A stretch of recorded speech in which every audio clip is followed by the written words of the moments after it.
here behind me is an example of a Winterburn holly. This is a Nellie Stevens holly. Many Nellie Stevens hollies got Winterburn in Pennsylvania this year. This is 2014. We had a very bad, cold winter with lots of winds and many days where the high temperature was in the teens. When you see trees like this, it is something to be concerned about, and you should monitor it. There is a couple things you can do. The first thing to do is a lot of people like to take off the dead leaves. You don't really have to do that, and sometimes you don't want to do that because if you take off a leaf that's dead, that you think it may be dead, it actually may not and may hurt the tree later. The best thing to do is to wait for a little bit later in the spring to see which leaves are actually good and which leaves are actually bad before you remove anything. The next thing you can also look at is that this one here, it has lots of green stems on it. And when you have green stems, there's a chance that the buds may still be alive. So don't remove stems that are green.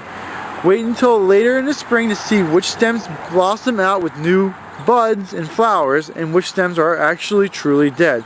You can see right on this one here, it's just about ready to flower with the flowers of the Nellie Stevens holly, so you don't know how far back where the buds are.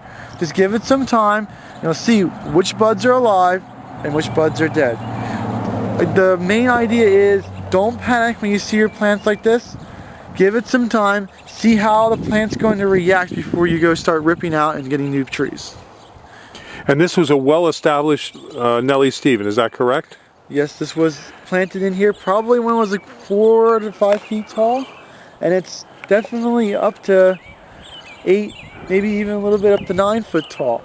So even if you planted your tree last year, a lot of trees that were planted prior to that had been established and been in the ground also had damages. Well, thank you, Mike. And what other trees suffered windburn damage this year from the severe winter? All evergreens suffered this year. It doesn't matter whether it was a spruce, a pine, a holly, a skip laurel, yew, they all got hurt with this really bad wet winter. Just give whatever you see. Sometimes you'll see stuff that loses its needles, some of it doesn't look very good.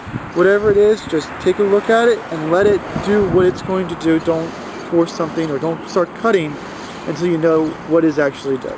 Okay, thank you very much. If you have any questions, you can call Michael at 267-446-2376. All right, very good.